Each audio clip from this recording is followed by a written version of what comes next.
warahmatullahi wabarakatuh. Kami dari kelompok 5, mata kuliah Administrasi dan Supervisi Pendidikan yang beranggotakan saya Mara Juliantika dan rekan saya Baby Agusliani. Di sini kami akan menjelaskan materi kelompok kami yaitu tentang sarana dan prasarana pendidikan. Baiklah, saya akan menjelaskan tentang pengertian sarana dan prasarana pendidikan serta tujuan dari sarana dan prasarana pendidikan tersebut. Nah, mendengar kata sarana dan prasarana, pasti kita semua berpikir sarana itu adalah sebuah alat atau sebuah media yang digunakan dalam proses pembelajaran untuk tercapainya sebuah tujuan pendidikan. Menurut Depdiknas, itu sarana pendidikan adalah semua perangkat peralatan atau bahan dan perabot yang secara langsung digunakan dalam proses pendidikan di sekolah. Sedangkan prasarana pendidikan, menurut Depdiknas tersebut, adalah semua perangkat kelengkapan dasar yang secara tidak langsung menunjang pelaksanaan proses pendidikan di sekolah. Kemudian, menurut tim penyusun pedoman pembukuan media pendidikan Departemen Pendidikan dan Kebudayaan, sarana adalah alat yang digunakan untuk mencapai tujuan, misalnya ruang kelas, buku, papan tulis, dan sebagainya.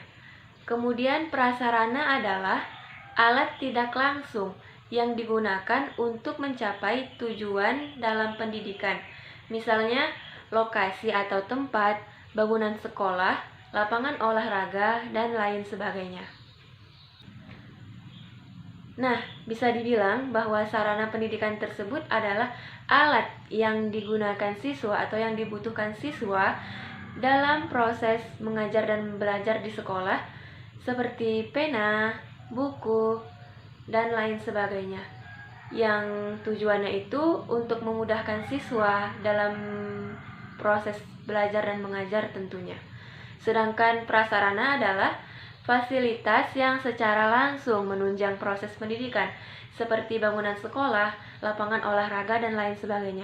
Nah, prasarana pendidikan ini yaitu fasilitas yang difasilitasi sendiri oleh sekolah untuk melengkapi dari sarana pendidikan untuk siswa dalam proses belajar dan mengajarnya di sekolah.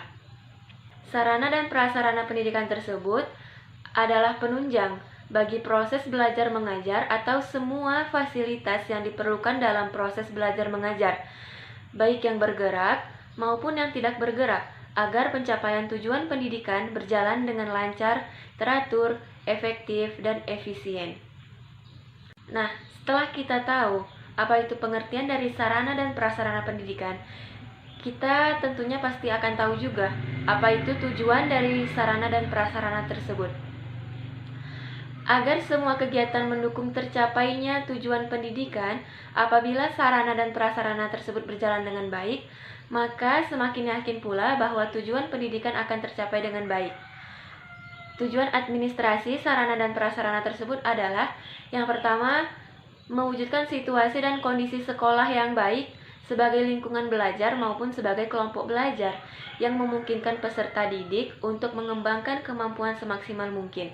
Nah, dengan adanya sarana dan prasarana pendidikan tersebut, siswa akan mudah mengembangkan bakat dan minat yang mereka miliki, serta kemampuan apa yang mereka miliki, karena sudah ditunjang, sudah difasilitasi oleh sekolah melalui sarana dan prasarana tersebut. Nah, tujuan yang kedua itu menghilangkan berbagai hambatan yang dapat menghalangi terwujudnya interaksi dalam pembelajaran. Nah, dengan adanya sarana dan prasarana pendidikan tersebut, tentu hambatan yang akan dialami siswa itu tidak ada lagi.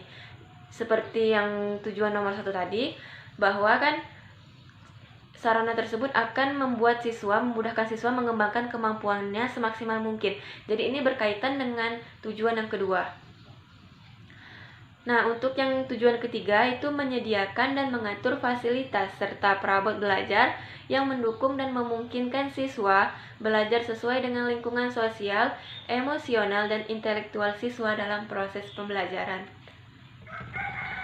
Dan yang terakhir, membina dan membimbing siswa sesuai dengan latar belakang sosial, ekonomi, budaya, serta sifat-sifat individunya. Nah, apa saja fungsi dari adanya sarana dan prasarana tersebut? Fungsi adanya dari sarana prasarana tersebut tentu akan memudahkan kita, siswa, dalam proses pembelajaran dan juga memelihara agar tugas-tugas siswa tersebut yang diberikan oleh guru dapat terlaksana dengan lancar dan optimal. Penjelasan selanjutnya tentang komponen-komponen sarana dan prasarana pendidikan serta tugas-tugas dari sarana dan prasarana pendidikan akan dijelaskan oleh rekan saya, Baby Agusliani. Baiklah, di sini saya akan melanjutkan penjelasan dari Amara Juliantika. Penjelasan selanjutnya mengenai komponen sarana dan prasarana pendidikan. Ada beberapa komponen dalam sarana dan prasarana pendidikan, yaitu lahan, perabot, dan ruangan. Nah, kalau lahan digunakan untuk membangun sekolah dan harus memiliki sertifikat atau bukti kepemilikan yang sah. Lokasi pembangunan sekolah pun harus berada di wilayah pemukiman dan mudah untuk dijangkau. Ada beberapa jenis lahan, yaitu lahan terbangun adalah lahan yang di atasnya berisi bangunan. Terus lahan terbuka adalah lahan yang belum ada. Yang ketiga ada lahan kegiatan praktek, adalah lahan yang digunakan untuk pelaksanaan kegiatan praktek. Dan yang keempat, lahan pengembangan adalah lahan yang dikembangkan untuk pengembangan bangunan dan kegiatan praktek. Selanjutnya ada perabot. Secara umum, perabot sekolah mendukung 3 fungsi, yaitu fungsi pendidikan, fungsi administrasi, dan fungsi penunjang. Jenis perabot sekolah pun dikelompokkan menjadi 3 macam. Yang pertama, perabot pendidikan, yaitu perabot yang digunakan dalam proses belajar mengajar. Contohnya, meja, kursi, papan tulis, spidol, buku, dan lain-lain. Yang kedua itu ada perabot administrasi, yaitu perabot untuk mendukung kegiatan kantor. Contohnya kertas, alat tulis, alat perekam, penjepit kertas, dan lain-lain.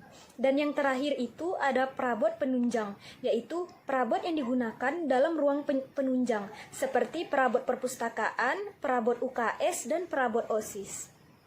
Nah, yang terakhir ada ruangan. Ruang ditinjau dari fungsinya, dikelompokkan menjadi 3 ruangan. Yang pertama, ruang laboratorium. Ruang laboratorium ini berfungsi untuk mengupayakan proses pembelajaran mengajar teori dan praktek, antara lain ruang perpustakaan, ruang kesenian, ruang olahraga, dan ruang keterampilan. Yang kedua, ada ruang administrasi. Ruang administrasi ini berfungsi untuk melaksanakan berbagai kegiatan kantor. Ruang administrasi ini terdiri dari ruang kepala sekolah, ruang tata usaha, ruang guru, dan gudang. Dan yang terakhir ada ruang penunjang. Ruang penunjang ini berfungsi untuk mendukung kegiatan yang mendukung proses belajar mengajar. Ruang penunjang ini terdiri dari ruang ibadah, ruang serbaguna, ruang koperasi, ruang UKS, ruang OSIS, ruang WC atau kamar mandi, dan ruang BP. Nah, yang selanjutnya mengenai tugas sarana dan prasarana pendidikan. Ada beberapa tugas sarana dan prasarana pendidikan. Yang pertama, yaitu menyusun program sarana dan prasarana pendidikan. Yang kedua, mengkoordinasi penggunaan sarana dan prasarana pendidikan. Yang ketiga, pengolahan pembiayaan alat-alat pembelajaran. Yang keempat, pengolahan peralatan dan perbaikan sarana dan prasarana pendidikan. Yang kelima, bertanggung jawab terhadap kelengkapan data sekolah secara keseluruhan. Yang keenam, pelaksanaan pembukuan sarana dan prasarana secara rutin. Dan yang ketujuh atau yang terakhir itu menyusun labor secara berkala. Baiklah, inilah hasil dari presentasi kelompok kami. Jika ada kesalahan, kami mohon maaf. Wabillahi taufiq wal hidayah. Wassalamualaikum warahmatullahi wabarakatuh.